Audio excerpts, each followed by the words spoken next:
Hello, beautiful people. Wayne Hackman here, aka Whackstar, and today we're going to look at one of these. It's a Nano VNA, or a very tiny handheld vector network analyzer. Stay tuned. Let's have a look at this together and see what it can do.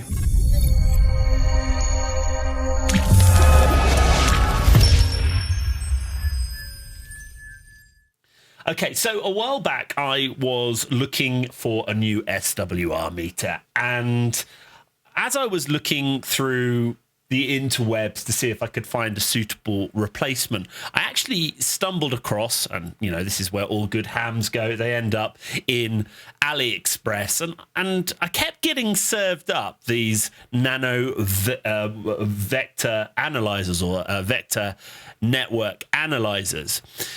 And after looking at them in a little bit more detail, it basically is an SWR meter, but with a whole other load of features that actually I need to, at some point, teach myself to use. But I thought, actually, it's not a bad device. It's not bad, and I think I paid around $42. This is the one that I purchased through AliExpress. Came in about 3 weeks, which was absolutely fantastic. And then before I know it, here on the table is the Nano Vector or Vector Network Analyzer. So let's have a little look at this together now to see what we get in the box.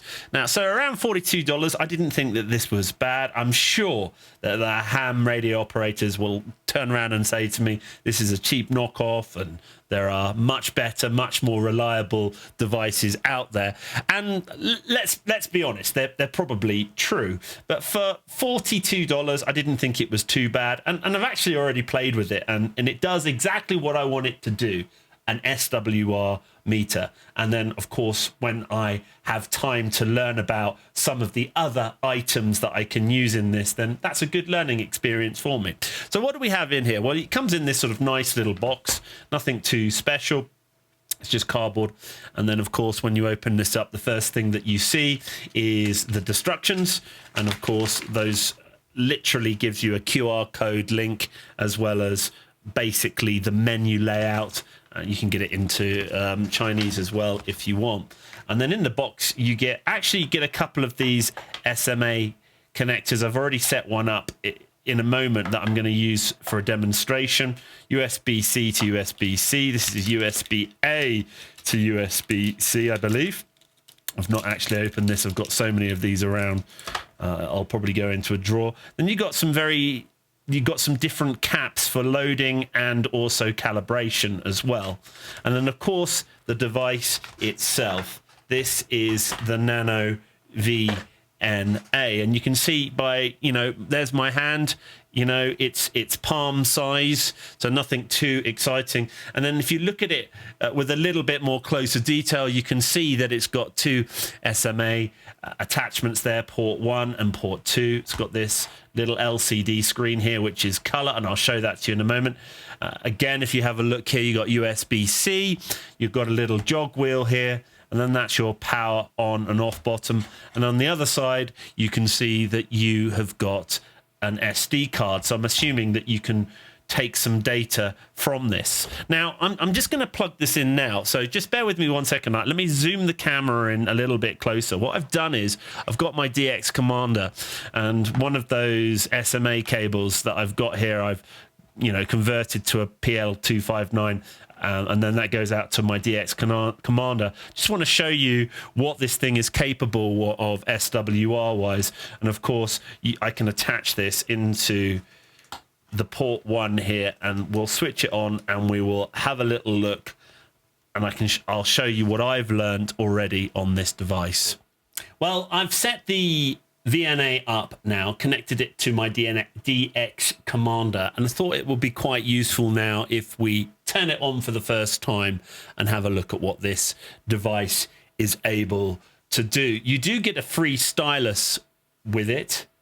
Reminds me back to my old PDAs that I used to have in the early 2000s. And when you switch this on, and forgive me for any glare that you might experience, you're suddenly bombarded with a huge amount of information. Now, for me, I'm going to learn how to interpret this data, but for the purposes today, I just want to help us understand how this could be useful for an SWR meter. And then and there's a couple of other things that I've stumbled across as well that I find useful. The first thing that I've actually found quite useful is you can actually measure the cable. And so we're on S11, which is this one here. And you can see actually that this particular cable has got a 12 dB loss. Not great, really. Although I have got a cable plugged into a cable plugged into a cable, so I could get the antenna output here onto the desk, so I can plug this in. So I'm not too surprised, and I know that that's better when I sort of plug that directly into the antenna. What else can you do? Well, also the other thing that you'll notice is this is sweeping a huge range of frequencies, so you can actually narrow this down.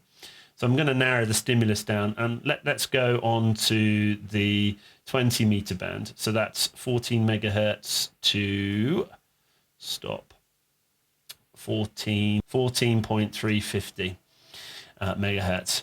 And so you can instantly see that that is now narrowed down, and you can obviously, if you have a look at this, you can see this is, I'm assuming, all the transmission that is taking place on that band of the frequency.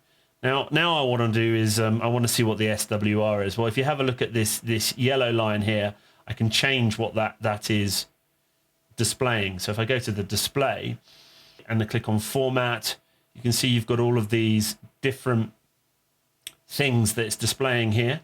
I want the SWR.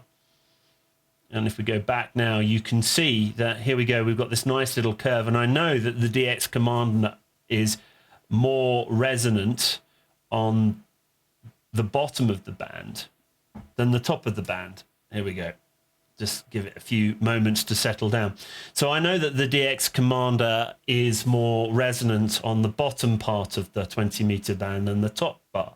But if you look at it, actually, at the top of the band, you know, I've got an SWR reading of 1.7, which actually is very, very usable. Very, very usable indeed. And of course, at the bottom of the band, it's even less than that. And so actually on my ICOM 7300, it's got a very simple tuner on it. So I can actually just use that just to make some very minuscule adjustments. But plugging the DX commander straight into the radio and start using the 20 meter band is going to be really, really effective. And so you can see that even in my layman understanding of how this VNA works, I've got some usable data that's really helpful. I can see the resonant curve of the 20 meter band on my DX commander.